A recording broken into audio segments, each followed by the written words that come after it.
All right, we are live and recording. Okay. Hello, everybody, and welcome to another conversation in our series called A Seat at the Table, run by PlayVS Game Changers.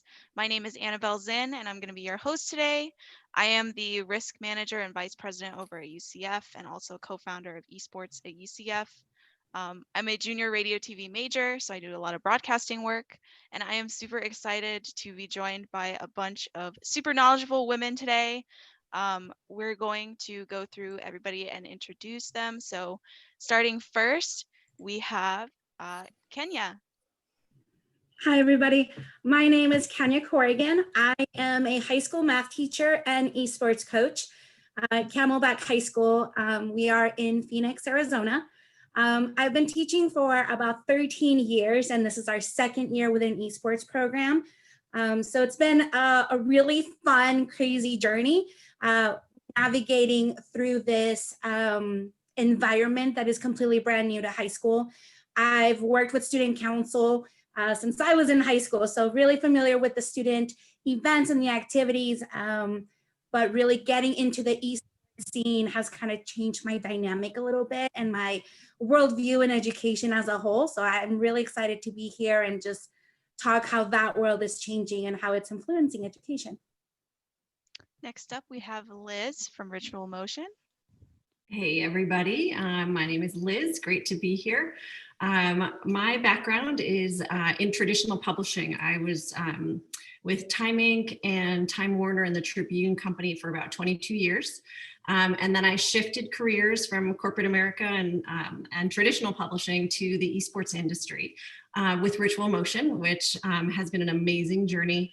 Ritual Motion is a startup. We are leading the charge in terms of health and wellness for gaming and esports enthusiasts. So everything from content to products to events, we are focused squarely on our community and ensuring that we are educating on all things health and wellness. And last but not least, we have Danielle from Dell. Hi, everybody. I'm a senior education strategist at Dell Technologies. So I've been there for about a year doing that job. And prior to that, for 3 years, I was an associate director of information technology at University of Colorado Boulder. So that's kind of where I got my higher education chops. But I am also playing the role at Dell of our esports subject matter expert, at least for higher education.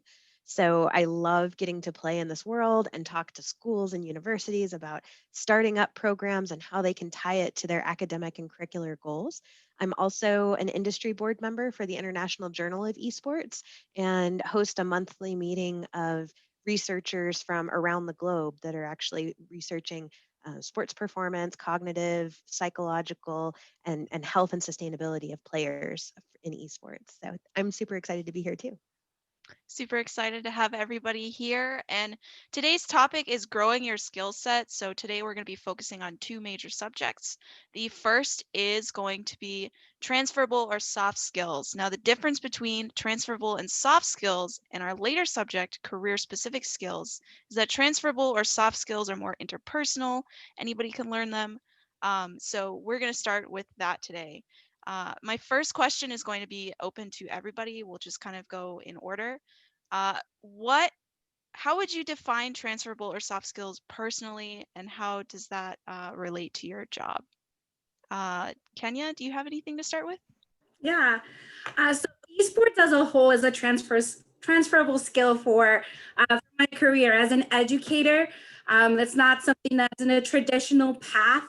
I think anytime in a high school environment or in an educational environment, anytime you can provide something extra outside of the classroom, that would be a transferable skill. And there's so many that go into education. For me specifically, from event planning to some marketing, video editing, photo editing, communication, networking, the ability to work with a variety groups of people and learning to be flexible are all different skills that are necessary, not just in the classroom, but when running extracurricular activities for students.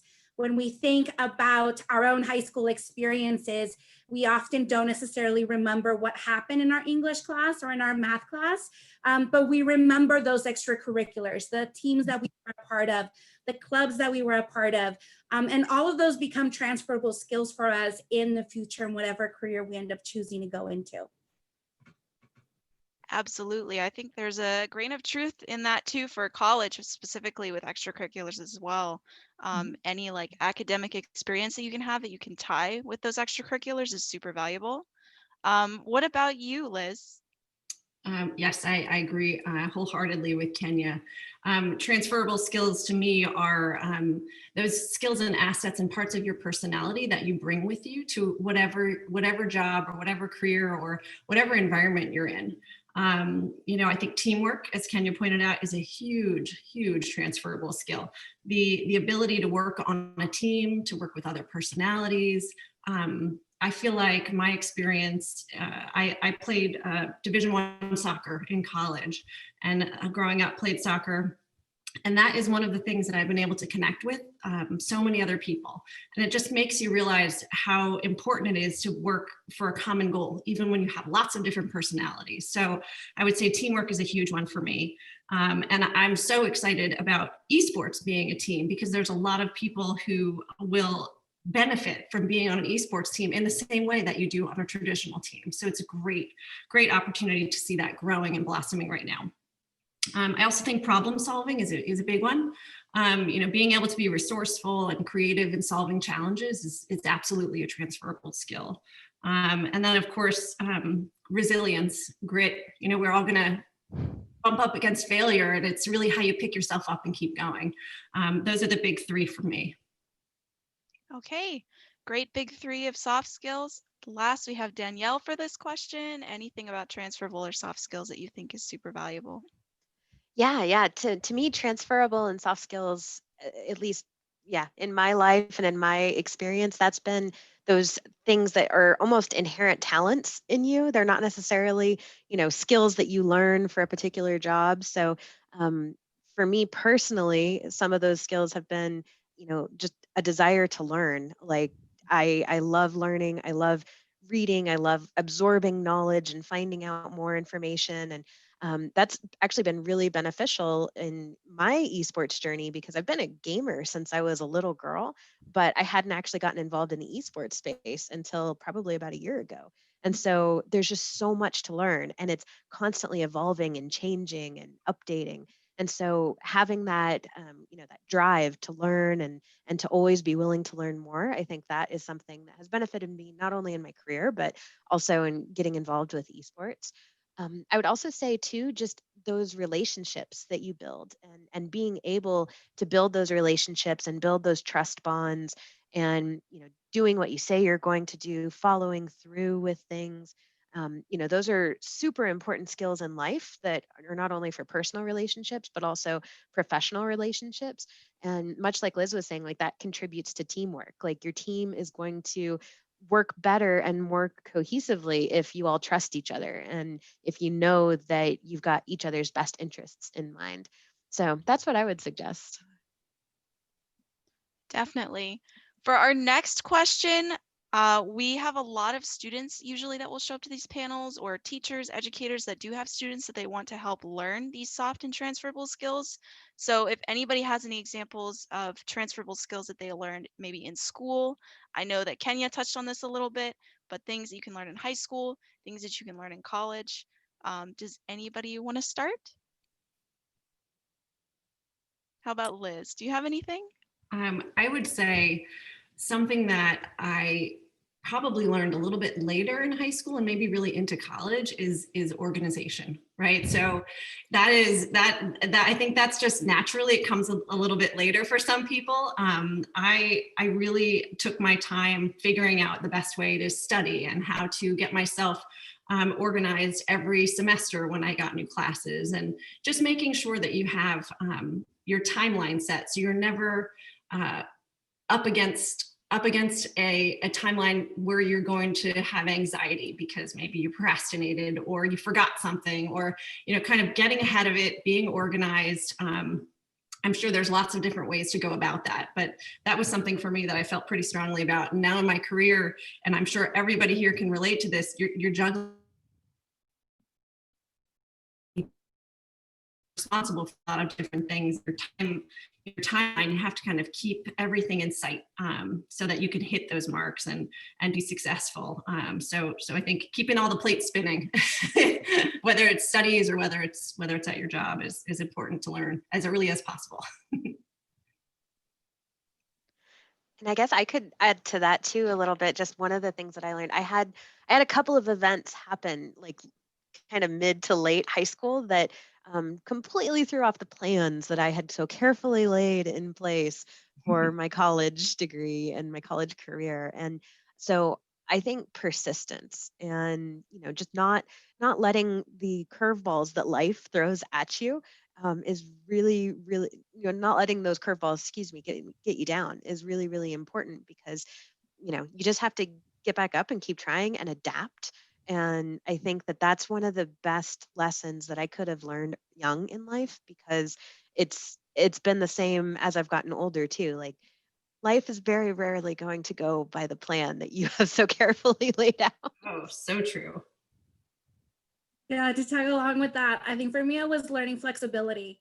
That idea of knowing that things aren't always going to work out, but flexibility in what your worldview looks like and what your perception of how things should work, I think was a huge one for me. I grew up in a small town and I decided to go to college in a large city, and that changed my worldview a lot. I grew up here in Arizona and I decided to go to college in the Midwest. It's a little bit of a slight different culture that I had to learn, and that flexibility of working with others, while at the same time flexibility in projects or events. I was an RA, and being able to work with different types of people, plan events for our floors, that flexibility came in as a huge asset as an educator, knowing your lesson plan, even though you might have spent hours on it. You get in front of students and like, well, here's the lesson plan. We're gonna figure it out from here. And with esports, it's been that for me. I was not a gamer as a kid. They were not allowed in my house. My husband is the one that introduced me to them, and really being flexible and pushing through with that perseverance to learn the games and just be able to dive in without hesitation and learn as I go has turned out to be a great skill that transferred from my days in college. Those are all really great skills. I can already just see like a diagram of all the different things you guys have listed. This is really great. I would say, as a student, how can I, what strategies can I use to discover more personal or transferable skills that I either have or that I can learn? Kenya, do you have any thoughts on that? Yeah, so for me, some people give me a little bit of pushback on this, but it was personality tests, and obviously being careful about which ones you do. But I was introduced to a couple in college, and I found one my first year teaching that not only taught me that, one, we're a combination of all different personality types, but they all have strengths and weaknesses. And it focused on the idea of being task-oriented versus people-oriented, meaning the task is your priority, or is it to bring people together as a priority? We all try to do both, but in the heart of things, one's going to trump the other. So for me, I was able to learn a ton about myself, about how I work, what I like my ideal work environment to look like, and also the types of personalities that I naturally clash with, so that then I could learn not just to continually clash, but to find that middle ground. So not only was I able to learn about the skills that I had, but I also learned about the weaknesses that I had, that I needed to lean on my teammates to find that balance. Instead of clashing with each other, we could find a way that we could work together and almost fill in each other's gaps. So for me, it was going through a little bit of that self-exploration, doing some personality tests, skill assessments to see, how do I work best? I'm a little bit of a control freak, and I was finally able to admit that I am a control freak and I want my environment to be in a certain way, but I'm not always gonna have that.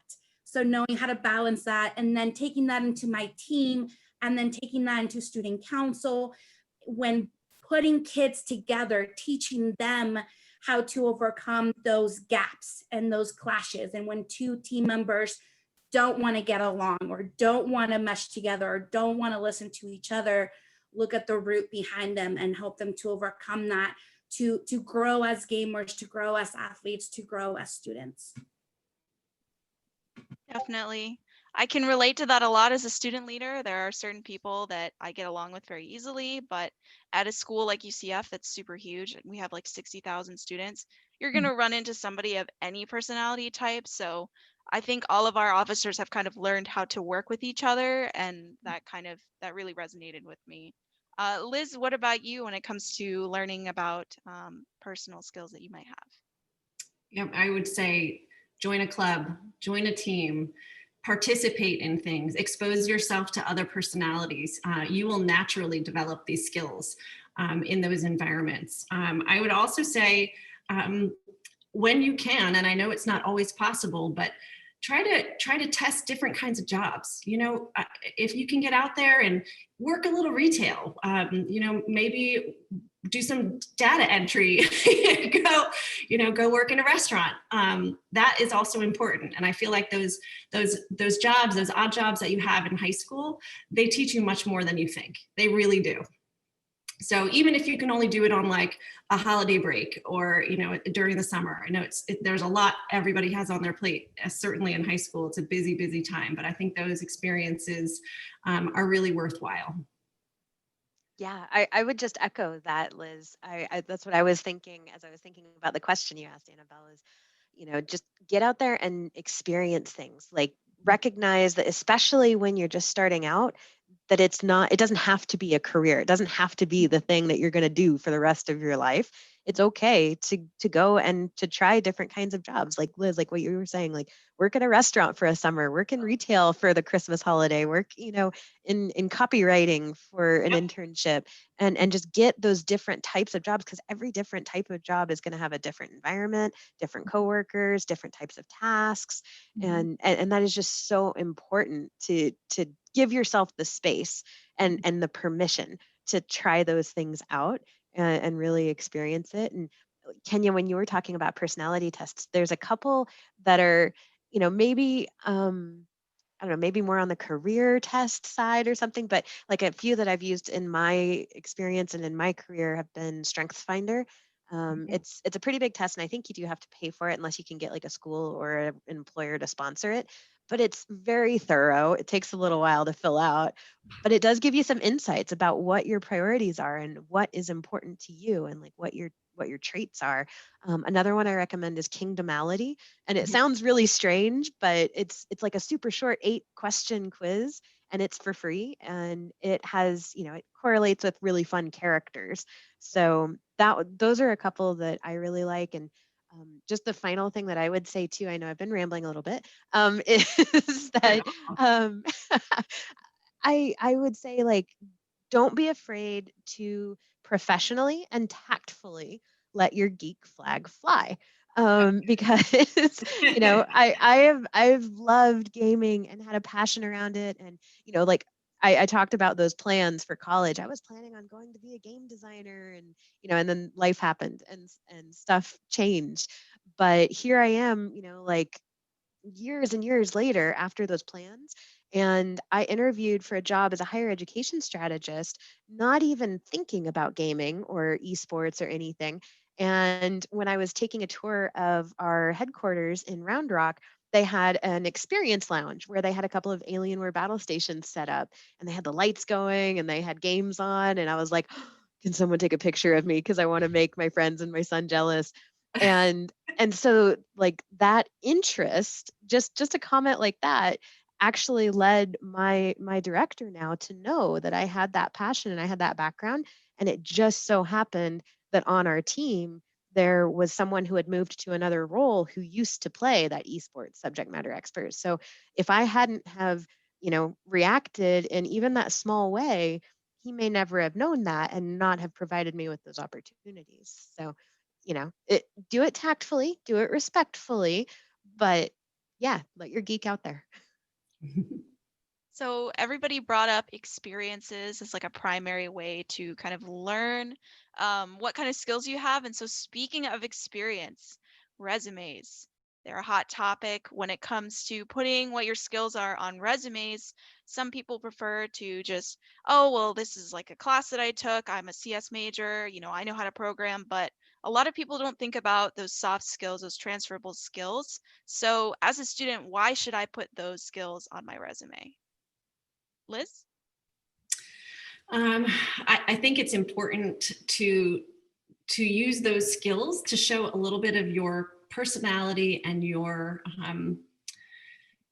how you will fit in with the team, because somebody who's reading your resume, they're going to see your experience, they're going to understand your career journey and your job experience, but they won't know you, and of course they won't know you until they meet you. But you can include a few things.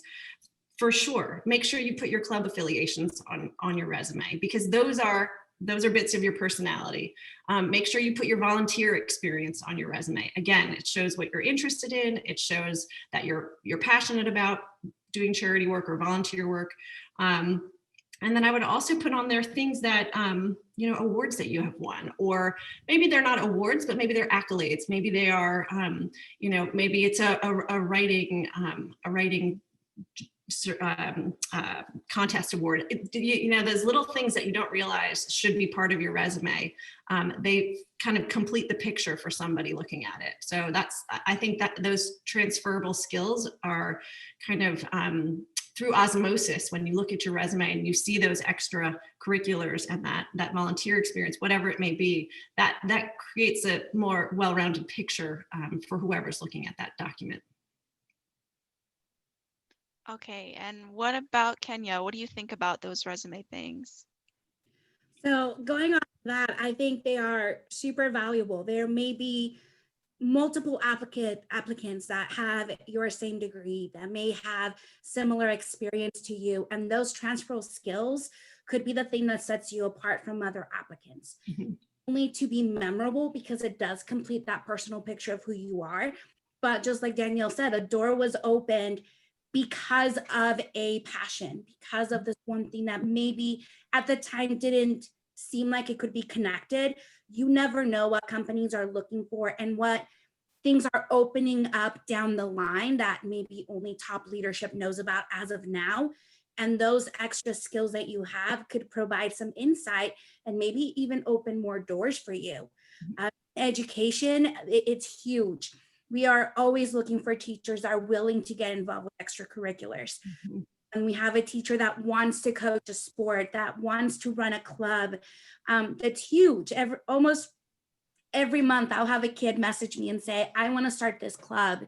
And their biggest challenge is finding a teacher that is willing to be the sponsor. So some of those passions, some of those other skills that you may have could really set you apart and allow you to get the job that you want. So it provides your employer with that picture of who you are, while at the same time saying, I can do the job and I can go the extra mile and do X, Y, Z. That may not come up in conversation. So I think those transferable skills are crucial to have in your resume.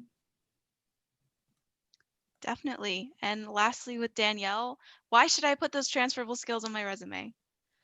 Well, so, in previous roles when I was a hiring manager, and especially too when I'd go to colleges and do college recruiting, for those, straight out of college, you may not necessarily have a ton of work experience to put on your resume. And so you need to come up with those other ways to share that, hey, I do have experience. It may not be in a professional work environment, but I do have, correlating experience that I can share. And so like one example of that was, you know, I personally and my family had been involved in scouting in various ways. And so I, as a hiring manager, had kind of this innate knowledge of what went along with the scouting organizations and the different advancement levels. And so, if you were a Girl Scout or you were a Boy Scout and you put that on your resume for me, and I saw that, you were a life rank or an Eagle rank or something like that, I automatically knew just with that one little line of text on your resume, I knew that you had perseverance. I knew that you had teamwork. I knew that you had leadership, that you could speak in front of people. even if you had never done that professionally in a job before. So it's a really good way to get across a lot of information to some hiring managers in a very short time. And before we move on to career-specific skills like hard skills, does anybody have any recommendations for resources, any communities that you can join to increase those skills, anything like that? Danielle? Yeah, I was just thinking, because I want to make sure I'm staying on like transferable soft skills. So, one of the organizations that I've worked with a little bit and had employees that worked with them was Toastmasters International, just because they can help with that confidence in speaking in front of groups and giving presentations, because there are some jobs out there that don't require you to be up in front of people, but oftentimes at some point in your career, whether it's just an interview or whether it's part of your job, you're gonna have to speak in front of people. And so, yeah, perfect. Thanks, Melanie, for putting that link in there. It's a good organization to just be able to practice and to learn and to grow with others who are also trying to learn that skill. Liz, do you have anything to add on to that, or Kenya? I would just add that I think through gaming, you have an opportunity to participate in some really great events and great charity fundraising opportunities, volunteer experiences. What we're seeing with the pandemic and the things that we're working on at Ritual Motion right now is to really motivate our audience to support particular causes in our community. And we have a program right now that features 12 days of influencers. So we're on day, 10? And we've had such a phenomenal experience seeing these streamers activate their audiences and engage with them to benefit Toys for Tots. And there, with Tiltify, with Twitch, with all of the tools that are at our disposal right now, and the skill set that everybody here has who's part of this gaming community, you could very easily come up with, you and your friends come up with a platform and just give it a try. And that's something that you create on your own, and then you can grow it and use that experience as part of your career. I think that would be a great way to go about it in a pandemic, at least. Kenya, anything to add on top of that? Yeah, I think for me, esports being a relatively new scene, especially at the high school level, there aren't a lot of places to go to and find resources and to find that support. So for me, it actually was through PlayVS, where we have a Discord for all the coaches. Mm-hmm. Being able to connect with people, I'm the only esports coach on my campus, but I'm not the only esports coach in my city, in my state, or in the country. So really, we focus on professional learning communities as educators all the time. And I love to share that with other student council advisors and other coaches. We don't have to be islands. We don't have to isolate ourselves just because there's no one on my campus that fully understands what I do. Reaching out and engaging in those communities. We had a coaches rival fun game that started this summer where we just had coaches from all over the country that just connected. We made up teams and we competed against each other. And it was so much fun to get to know other people at all different levels. My husband is my assistant coach, so he was in it too. He started playing League of Legends when the game started. I started playing last year. So our skill gap is huge. Incredibly nervous, but we had coaches at all different levels. We had coaches that, were platinum players and coaches that weren't even level 10 yet. But we were able to connect with each other and we were able to share strategies. And even throughout this school year that has been insane for all of us as educators, mm-hmm. We've been able to support each other, and not just in esports, but in our contents. All the ones that were like, oh, I'm a math teacher too. What are you doing? Those relationships are so important in growing in your career and learning transferable skills that you have and how to foster them, and then how to transfer them to our students. Has been such a huge part. So finding those networks, whether it's through social media, through streaming, those are crucial to just even help you stay sane. So that concludes our transferable skills section. It was really cool to hear everybody speak on that. We're going to be moving on to career-specific skills. Career-specific skills are things that have to do with your job or your major. So for everyone here, what are your career-specific skills? And if you could like reiterate just a little bit what your position is so that we can connect everything, that would be awesome. So I think let's start with Liz. Okay, so I am the Chief Marketing Officer at Ritual Motion. We're a super small team, so marketing is kind of a catch-all for the content side, the sales side, the marketing side, and then also kind of the copywriting side. So the common thread for me, and when I was in school, I was an English major. I wasn't even a business major. I came out of college and I actually wanted to work in magazines, and that's what I did. But the thing that I focused on, and the major skill for me and for my career, having gone from an editorial to marketing, to business development, is writing. That is the common thread for me. I knew I wanted to participate in a job that allowed me to, I love to write, that allowed me to use that skill. And I honed it, and I, over time have gone from that editorial type of writing to that copywriting, which is very different. But the common thread is being able to put an elegant sentence together, to have great grammar, great spelling. And that, I think that's probably key for everybody, because we communicate now so much via email and direct message, and you want to present yourself in the best way possible. So I would say, try to polish your writing skills if you're interested in going into any of those areas. And it is absolutely something that I've carried with me forever. For Kenya, I'm interested what kind of hard skills go into education. I've been a tutor before, but never like a teacher. So I'd love to hear about that. Yeah, so I am a high school math teacher, and I have a degree in secondary math education.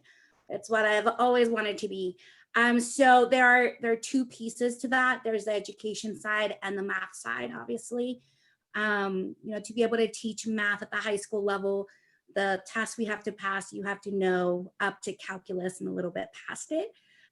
So the math that you need to know is pretty high. For the education side, we kind of dip our toes into a lot of different areas. We dip our toes into child psychology, child development, understanding all the different stages. Even though I was a secondary education major, we still wanted to learn and needed to learn how a child's brain develop. How does their motor skills develop? Because obviously we'll get students at the high school level that maybe aren't quite there yet. So it's important for us to know what level they're supposed to be at. So there's quite a bit of psychology that goes into that. Well, there's the organizational side of things, learning how to lesson plan, how to understand the curriculum that seems to change every other year. And knowing how to present that in a way that is easy for our students, realizing we're at the end of their K-12 education. So I teach in an inner city school, so a lot of times we don't know where our students have been and what gaps they have. We focus also on individualizing education for all of our students as best as we can, realizing that you have 30 people in your classroom and they're all coming at you with different backgrounds, with different abilities, with different learning styles.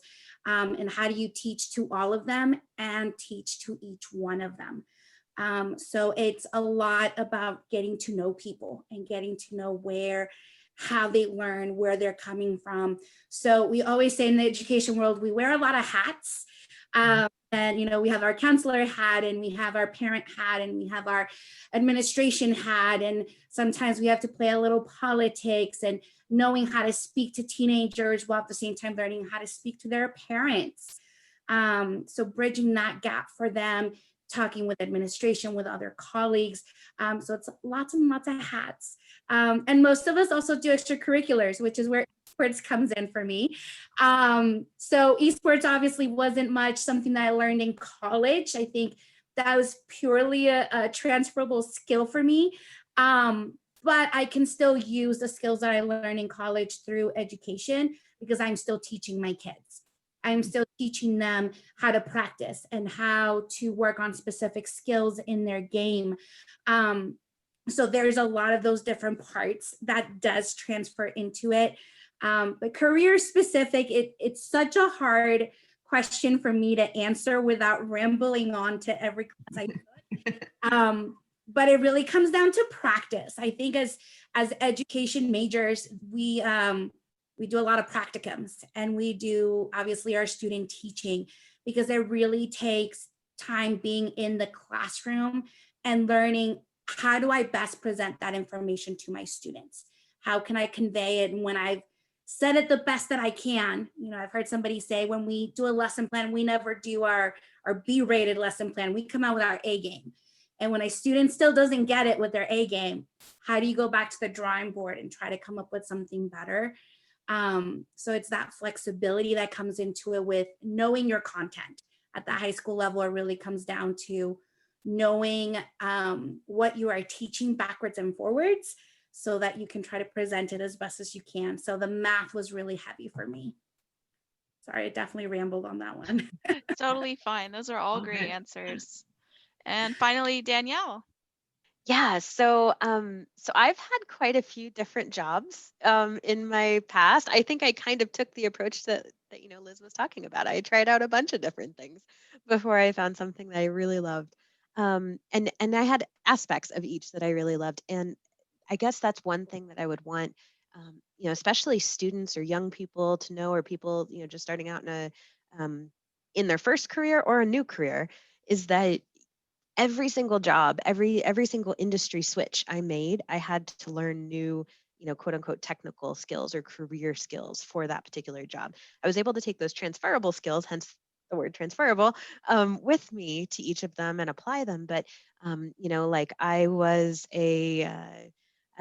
when I was really young, I was a video store clerk for Blockbuster.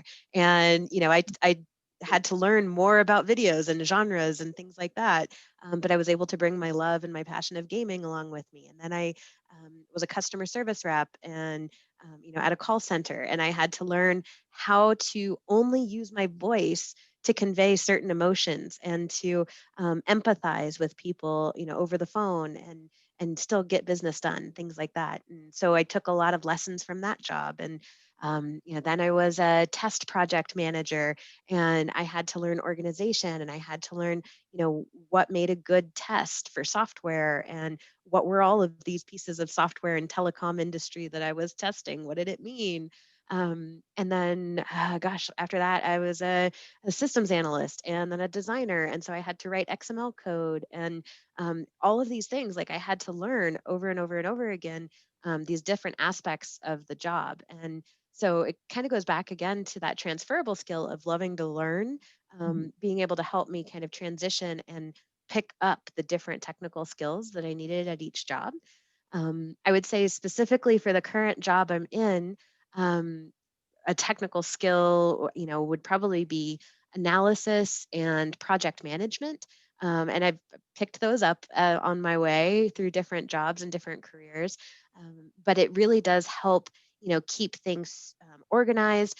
That way, when I'm helping, one school in Illinois with a project, I'm not getting it confused and all muddled and everything with another school in Colorado with a project. So I'm able to kind of compartmentalize and make sure that we're staying on timelines and things like that. And so that was something that those hard skills of project management helped me do.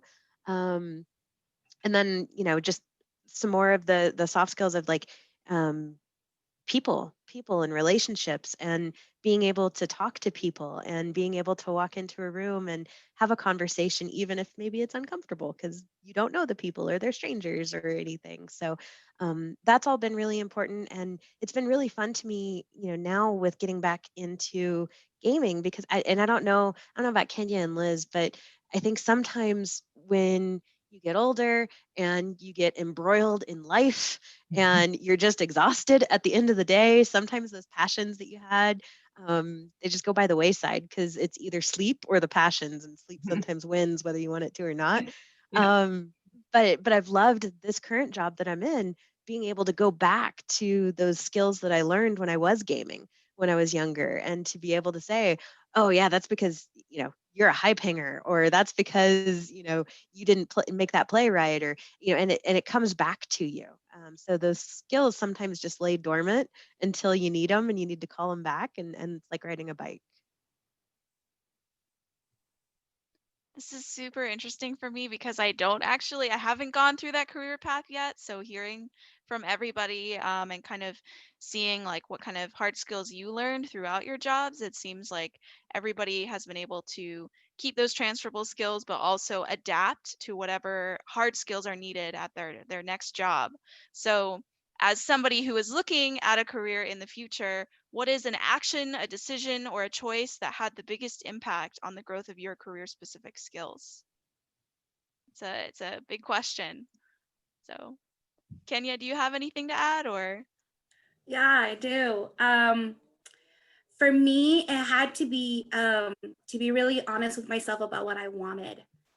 Like I had said, I grew up in a small town, went away for college, and came back to that same small town. I feel like I would say I grew up as an educator in that environment. It was fantastic. I learned a lot about myself and what kind of teacher I wanted to be and how I wanted to be involved. But it got to a point where I realized I'd kind of outgrown that place.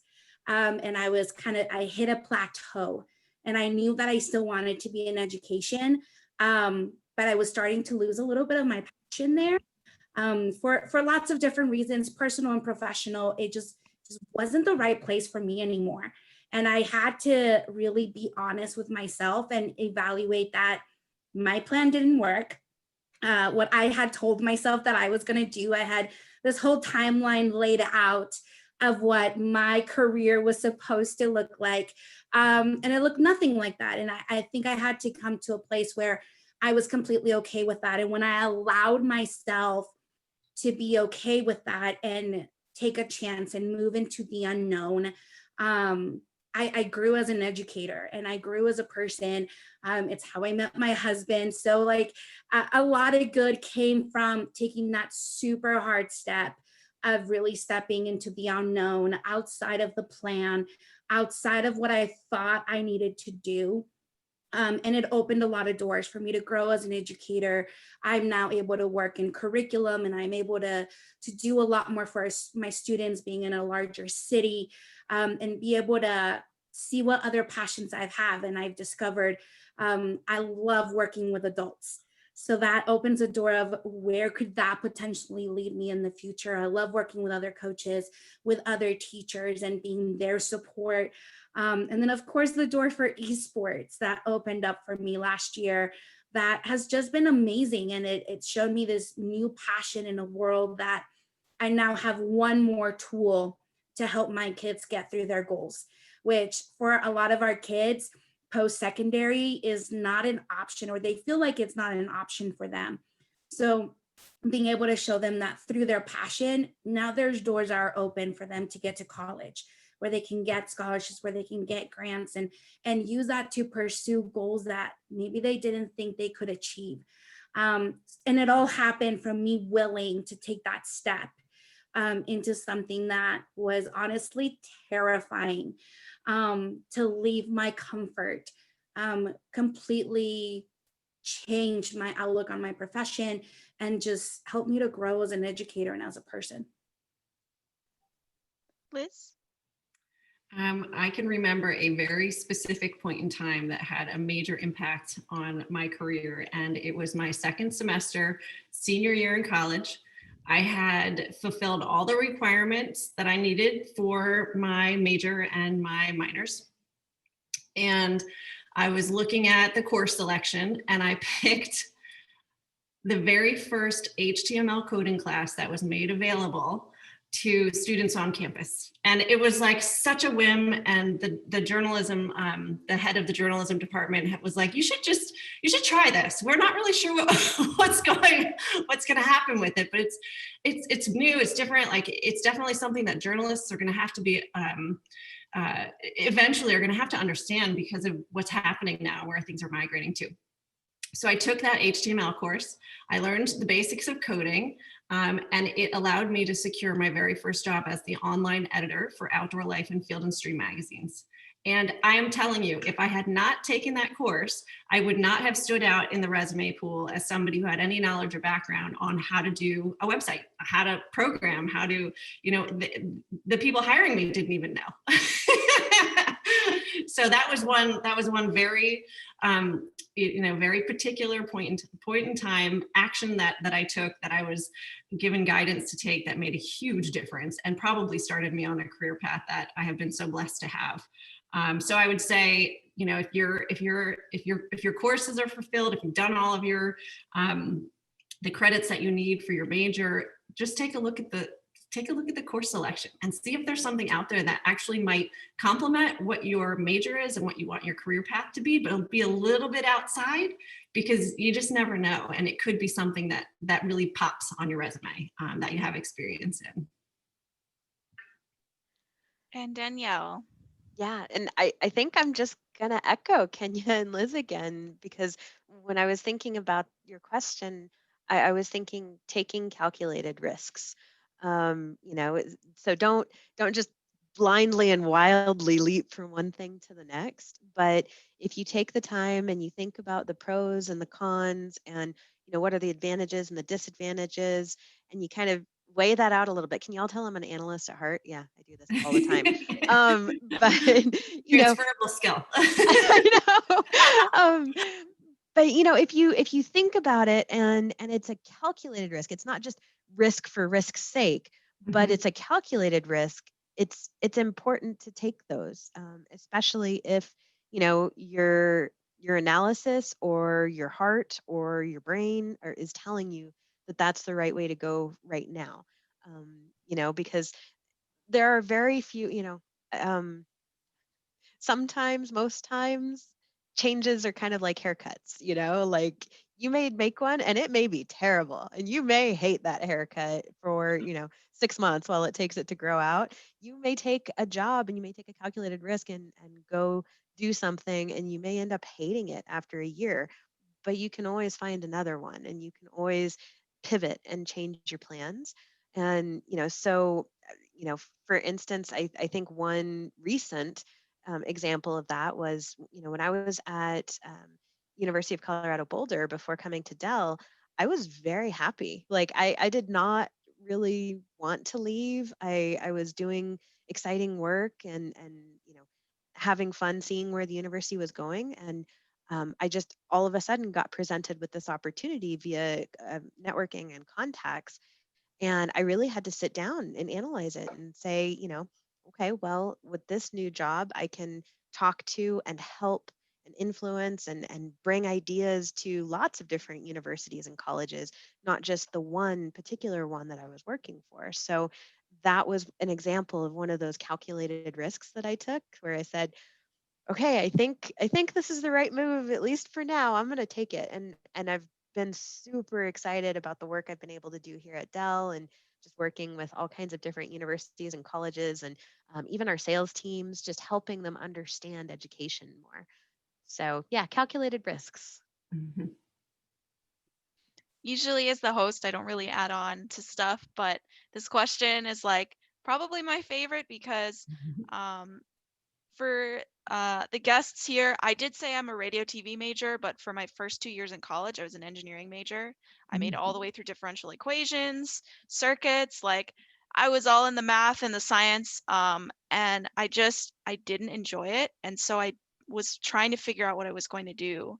And about a year through that, I just decided to get involved in my student club and try something, because 7th grade me said engineering was going to be really cool, but freshman me was not really at the same spot. And so after trying esports, I decided I wanted to go for that as a career. So I switched to radio TV. So it was a calculated risk, but I knew that there was something in there that I really enjoyed. And my engineering stuff still can help me. I could say, yes, I have a computer science minor.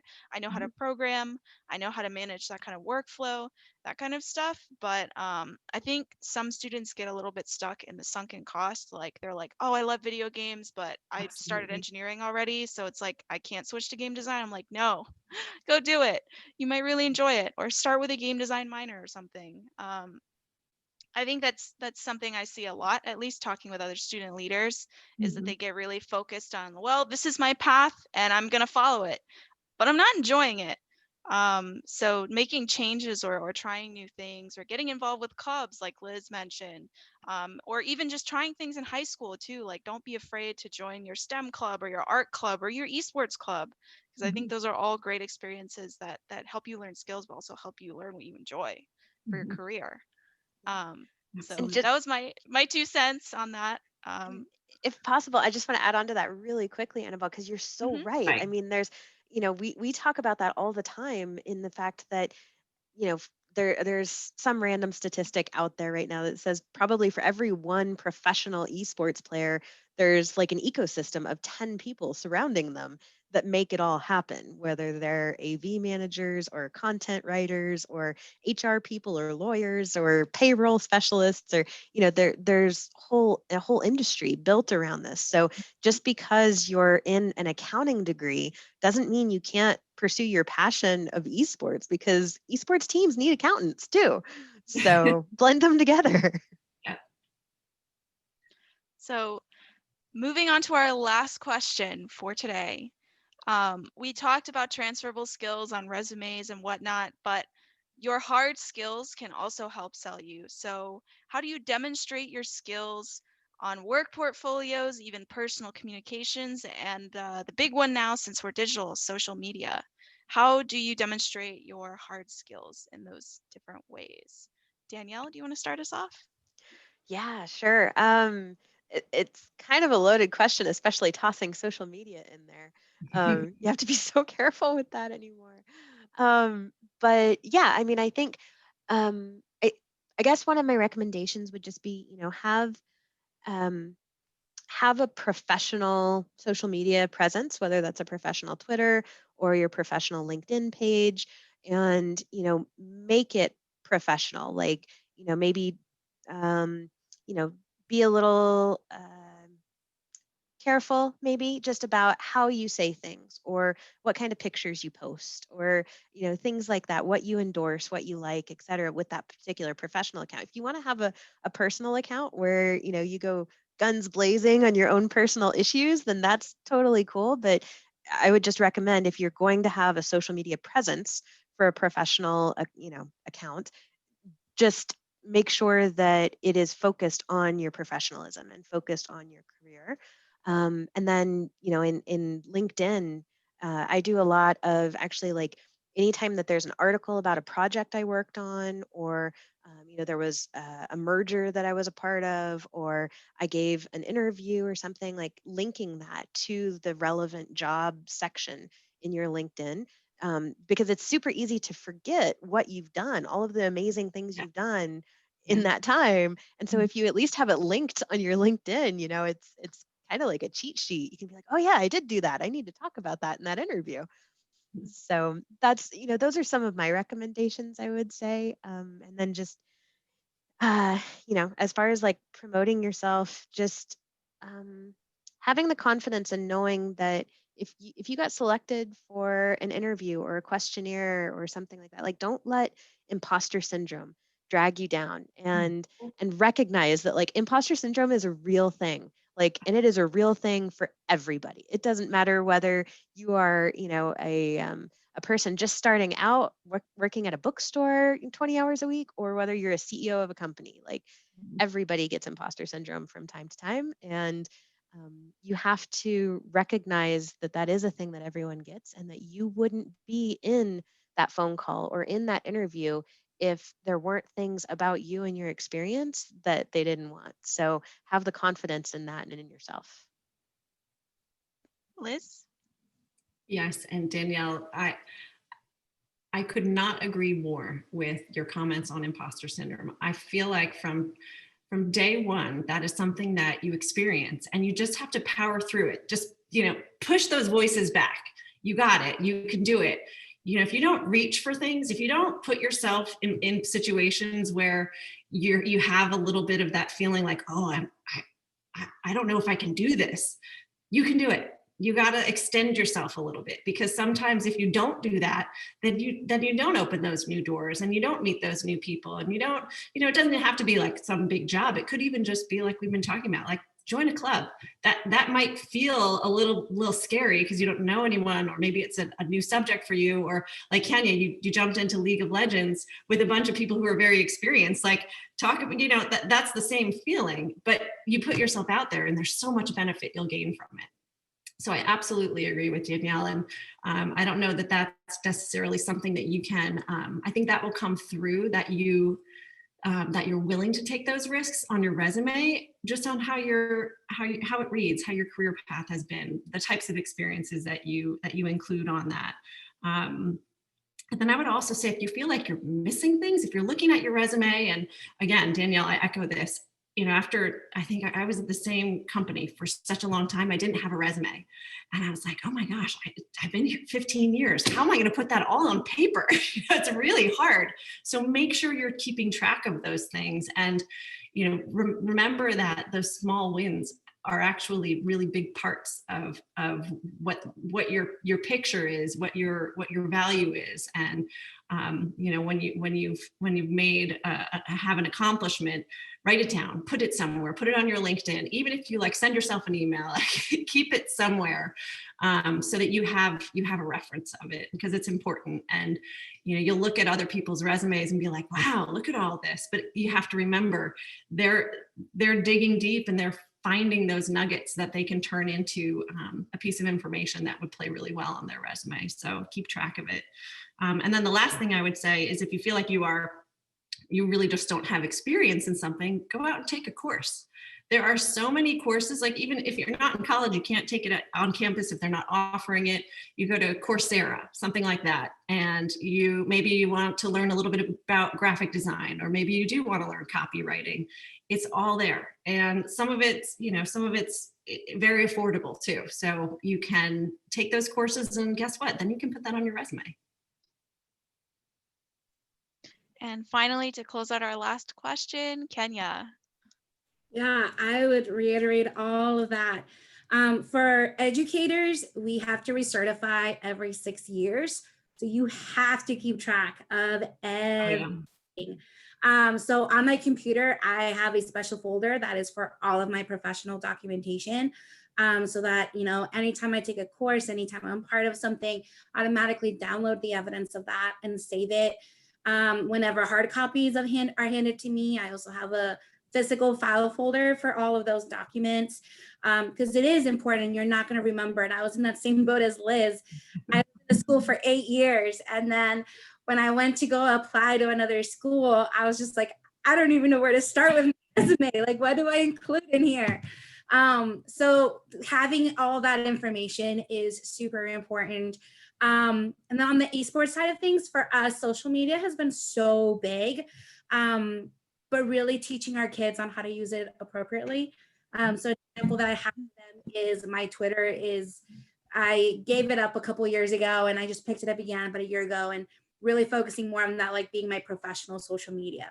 I have others are for my personal life, for my family, for me to connect with old friends, but Twitter is the one that I'm using for just those professional connections. And specifically related to esports, this year we started our own social media pages for our esports team. And something that I've taken on to learn how to edit videos and editing photos. And then also we have a Twitch channel, so I'm teaching myself how to stream. So those are some of those things that you can, like Liz was saying, take a class. For me, it's been YouTube, like teaching myself whenever I have time to learn those things, to really promote my team and to promote their skills. You have to be a lifelong learner. You have to be willing to evolve with times, whatever new social media thing comes, whatever new technology things comes out. Just like I graduated from college 2008, so it doesn't feel like that long ago, but it really is a while ago. It doesn't mean that you're done learning. Just because you have your bachelor's or your master's doesn't mean that you are done. And especially if you want to promote your brand, promote your team, promote yourself, you have to make sure that you're staying up to date with how that's done. And nowadays, especially with the pandemic, it's streaming, it's social media, it's learning how to make those connections. And I think it's so important for our high school students and college students to learn how to do that responsibly, how to find that line and not cross it. It's a conversation we have with our students, I feel like almost on a daily basis, on teaching them on how to use their social media responsibly, that once you put it out there, it stays out there, even if it's only on your story. It's one screenshot and it's out there forever. So really teaching our kids to use that responsibly, to learn how to present themselves in a way that 10, 15, 20 years down the line, they're going to be okay with that image still being out there. That their brand doesn't start after college like it used to. Now their brand of who they are starts from the second they get their first social media page. And for some of our kids, it's at 11, it's at 13, like the age is getting younger and younger and younger.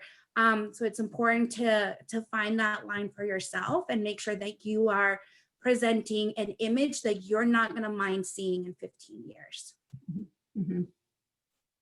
So speaking of social media, to close, if you all want to shout out your social medias, leave us with any important links or anything like that, this is the time. So starting, we'll go with Danielle and then Liz and then Kenya. So Danielle, any social medias, websites, anything like that? Yeah. I'm on Twitter. My handle is at HiEdDanielle, but it's just HIED Danielle. And then I'm also on LinkedIn. I believe it's like the linkedin.com/in/Danielle Rourke. So, but as everybody else is pulling that up, I can put it in the chat. So thanks. All right, Liz. I just popped my LinkedIn in the chat. And one of my goals for 2021 is to be a little bit more vocal on social media. As much as I love to write, I have not put a lot out there, but I do follow a lot, and I do have a lot going on, at least on my LinkedIn. So that's where you'll be able to find me. And I'd love to hear from anybody. And don't ever be shy to direct message on LinkedIn. And Kenya. Yeah, so my Twitter is at Kenya Isela, which I can type in the chat. I'm going to take advice from Danielle and Liz. I've not updated my LinkedIn since probably when I first started teaching. I honestly don't remember the name, but that's such great advice. My husband's really good with his. I've never updated mine. I know that I should. But I also want to share a lot of the stuff that I'm doing right now is through our esports. So it's on Instagram and it's at Camelback Esports. We are learning and growing very slowly. And then our Twitch channel is also at Camelback Esports. A young program, we have a great group of kids that are really passionate about this sport. And our Rocket League varsity team is phenomenal. We're number 3 in the state right now. So excited for playoffs on Saturday. And they're just kids that love what they do and want to continue this in college. So it's exciting. And I'm glad I get to learn alongside them as we, lay the groundwork for what we do. So thank you to everyone for joining me today. This was a great panel. I definitely learned a lot about skills and how to communicate them, how to gain them. So also thank you to our audience for joining us today. We will be posting this recording on playversus.com and the recap will be shared on socials soon. If you want more information on PlayVS Game Changers, please visit playversus.com/game-changers. And in the meantime, you can also connect with us on @PlayVS on socials to learn about the next panel, which will hopefully be soon. So thank you again, everybody. That concludes the panel and have a great night. Thank you, everyone. Thank you. Bye-bye. Bye.